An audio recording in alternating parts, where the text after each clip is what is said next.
या उस वक्त जो आपसे भूल हुई थी, आपने फिर करेक्टिव मेजर्स में फिर इतना आगे बढ़ गए कि फिर आप प्रीएम्प्ट नहीं कर सके, फिर आप ये कयास नहीं लगा सके कि 2024 में वापस ट्रंप सत्ता में आ जाएंगे, 25 में 24-25 में वापस ट्रंप सत्ता में आ जाएंगे, ये भी कयास नहीं लगा सके।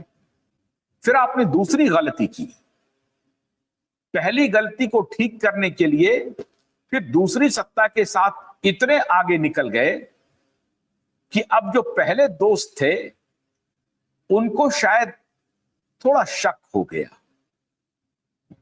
अविश्वास हो गया कि मोदी किसके हैं, मोदी मेरे हैं या मोदी किसी और के हैं। और ये दोनों तरफ होते रहा। अच्छी बात है, डिप्लोमेसी में ये शक आपको बनाए रखना चाहिए, दोनों को लगे कि वो हमारे हैं।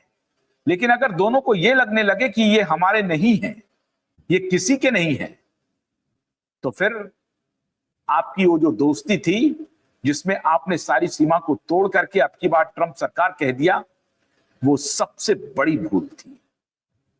और जब आपने भूल सुधार में फिर दूसरी भूल कर दी, फिर आप आगे निकल गए। और इस बार आगे निकलने के लिए किस किस ने आपको मजबूर किया, कैसे आपने अपना पाला बदल लिया। संभव है कि इस बात का शक ट्रंप को हो कि मोदी ने हमसे दोस्ती शायद कम कर दी है, तोड़ दी है और किसी और को अपना दोस्त बना लिया है। और फिर आपने वही गलती की जो तब आपने 2019 में गलती की थी, ट्रंप के लिए खुद को बहुत आगे लेके चले जाना। और इस बार भी आपने जो दूसरा गुट है उसके साथ इतने आगे निकल गए, इतने आगे निकल गए कि आपने ट्रंप को अविश्वास करने पर मजबूर कर दिया। अब मुझे नहीं मालूम कि आपके डिप्लोमेट मित्र आपको क्या सलाह दे रहे हैं। किसी भी टेलीविजन चैनल में और किसी भी मीडिया में आप इस तरह का विश्लेषण देख नहीं सकते हैं, सुन नहीं सकते हैं, पढ़ नहीं सकते हैं जो मैं आपके सामने रख रहा हूं, और बहुत जिम्मेदारी के साथ रख रहा हूं। और आपकी इस बात पर मुहर लगेगी, पक्की मुहर लगेगी, क्योंकि मैं अपने दर्शकों को बहुत होशियार समझता हूं, बहुत सजग समझता हूं। वो समझ जाएंगे जो बात मैं कह रहा हूं कि हमारे प्रधानमंत्री से कहां गलती हो गई, कहां भूल हो गई, कहां चूक हो जाती है। और ये गलती प्रधानमंत्री से हो रही है या प्रधानमंत्री से कोई करवा रहा है, बार बार करवा रहा है ये गलती, और उसका नतीजा हमारे देश को भुगतना पड़ रहा है। दोनों ही परिस्थिति में भुगतना पड़ा है। आज मैं दोनों परिस्थिति का जिक्र आपके सामने कर रहा हूं। आपको एक शख्स याद होगा, बड़ा चलन में था और पिछले दिनों तो बहुत जबरदस्त, बल्कि भारत में तो उसने कैंप ही कर लिया है। भारत को उसने सबसे बड़ा बाजार बना लिया है, और वो शख्स है बिल गेट्स। बिल गेट्स के खिलाफ डोनाल्ड ट्रंप और ट्रंप का पूरा एडमिनिस्ट्रेशन हाथ धोकर पड़ा हुआ है। बिल गेट्स को डोनाल्ड ट्रंप और डोनाल्ड ट्रंप का पूरा entire administration, including Elon Musk और ट्रंप के बीच में अब रिश्ता ठीक हो गया है। बीच में गड़बड़ हुई थी लेकिन रिश्ता ठीक हो गया है। डोनाल्ड ट्रंप डॉज के प्रमुख रहे, एलन मस्क हेल्थ सेक्रेटरी, जो अमेरिका के पूर्व राष्ट्रपति जॉन एफ कैनेडी के भतीजे हैं, और आरएफ कैनेडी सीनियर के बेटे हैं, आरएफ कैनेडी जूनियर, जिनको बॉबी कैनेडी के नाम से लोग जानते हैं अमेरिका में। बॉबी कैनेडी जो हेल्थ सेक्रेटरी हैं वहां की। इस चुनाव के पहले तक वो डेमोक्रेटिक पार्टी के तरफ से कैंडिडेट बनने वाले थे। उन्होंने अपना कैंडिडेचर इंडिपेंडेंट लड़ने का मन भी बना लिया था, उन्होंने घोषणा भी कर दी थी कि वो अमेरिकी प्रेसिडेंट का चुनाव लड़ेंगे, इंडिपेंडेंट लड़ेंगे।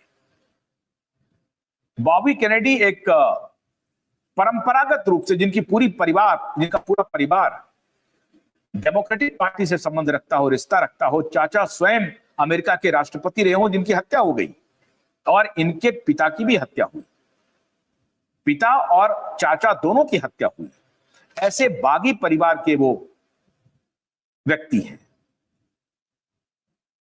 तो RF कैनेडी जूनियर वो भी बिल गेट्स के खिलाफ और उनके प्रशासन में, और चाहे वो जय भट्टाचार्य हो या मेडिकल एडवाइजर हो और भी गवर्नेंस के जेडी वेंस जो उपराष्ट्रपति हैं, वो सारे के सारे लोग, most of the Republicans Bill Gates के खिलाफ हैं। और बिल गेट्स के साथ साथ एक जो बहुत बड़ी लॉबी है अमेरिका में, लिकर आर्म्स के बाद जो सबसे बड़ी लॉबी है उसे फार्मा लॉबी कहते हैं। पूरी फार्मा लॉबी के खिलाफ, सारे नहीं, हालांकि फार्मा लॉबी दोनों को एक ही तराजू में तौलता रहता है, रिपब्लिकन को भी उतना ही मदद करता है जितना वो डेमोक्रेट को करता है। जो मदद का मतलब है कि इलेक्टोरल फंडिंग जो होती है, तो डेमोक्रेट को भी उतना ही पैसा मिलता है जितना रिपब्लिकन को मिलता है।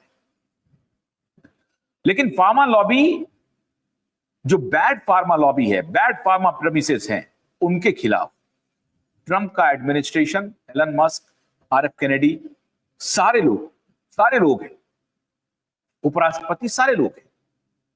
और उसी फार्मा लॉबी के साथ मिलकर के बिल गेट्स अपना धंधा चला रहा है, अमेरिका में भी और अमेरिका के बाहर। सबसे बड़ा अगर लेबोरेटरी है बिल गेट्स के व्यवसाय का, तो वो इंडिया है। अब हालांकि बिल गेट्स की माइक्रोसॉफ्ट कंपनी में बहुत शेयर नहीं है, फिर भी माइक्रोसॉफ्ट की शुरुआत तो इसी शख्स ने की थी। आज माइक्रोसॉफ्ट भारत में हर कदम, हर इंच पर छाया है। भारत का अपना ऑपरेटिंग सिस्टम काम नहीं करता है, लेकिन माइक्रोसॉफ्ट के ऊपर आप डिपेंडेंट हैं। तो भारत को आज से नहीं, बहुत पहले से अपना बाजार बनाया हुआ है बिल गेट्स। लेकिन बिल गेट्स का असली चेहरा पिछले 4-5 वर्षों में सामने आया, जब रिपब्लिक पार्टी के बहुत सारे सेनेटर, बहुत सारे कांग्रेसमैन, सबने बिल गेट्स और उसके गैंग को एक्सपोज किया। बिल गेट्स वहां के एंथनी फॉची, जो उस वक्त NIH के डायरेक्टर थे, नेशनल इंस्टीट्यूट ऑफ हेल्थ, जो आजकल NIH के डायरेक्टर हैं जय भट्टाचार्य, जिसको खुद एंथनी फॉची ने कहा था फ्रिंज साइंटिस्ट, नकली साइंटिस्ट कहा था जय भट्टाचार्य को। और संयोग देखिए कि जिसे एंथनी फॉची ने, बाइडेन की सरकार का जो हेल्थ एडवाइजर था एंथनी फॉची, NIH का डायरेक्टर, वो जिसको फ्रिंज एलिमेंट कहता था, फ्रिंज साइंटिस्ट कहता था, फ्रिंज प्रोफेसर कहता था, वही फ्रिंज साइंटिस्ट आज के दिन में ट्रंप की सरकार में नेशनल इंस्टीट्यूट ऑफ हेल्थ, जो सबसे बड़ा एजेंसी है हेल्थ की, बड़ी एजेंसी है हेल्थ की अमेरिका में, NIH, उसके डायरेक्टर है, जिन्होंने बारिंगटन डिक्लेरेशन साइन किया था। और उन्होंने कहा था कि ये लॉकडाउन जो है वो गलत है, मास्क जो आप पहना रहे हैं वो गलत है। इस सब के बारे में उनका बहुत बड़ा कैंपेन था अमेरिका में, जिसको डोनाल्ड ट्रंप समर्थन करते थे उस वक्त। डोनाल्ड ट्रंप ही वो शख्स थे जिन्होंने पहली बार कहा कि ये जो महामारी आई है 2020 में, ये वुहान लैब का नतीजा है। डोनाल्ड ट्रंप ही वो शख्स थे और उनके साथ जो लोग, उनके साथ साइंटिस्ट काम कर रहे थे, उन्होंने पहली बार कहा कि WHO एक नॉन क्रेडिबल ऑर्गेनाइजेशन हो गया है और वो मानवता के साथ विश्वासघात कर रहा है। और ये उनका स्टैंड विंडिकेटेड हुआ, साबित हुआ। कैसे साबित हुआ? जब पता चला कि WHO के जो डोनर हैं वो दुनिया की सरकारों के अलावा जो प्राइवेट डोनर्स हैं, उसमें सबसे ज्यादा डोनेशन बिल और मिलिंडा गेट्स फाउंडेशन की तरफ से आता है, मतलब बिल गेट्स की तरफ से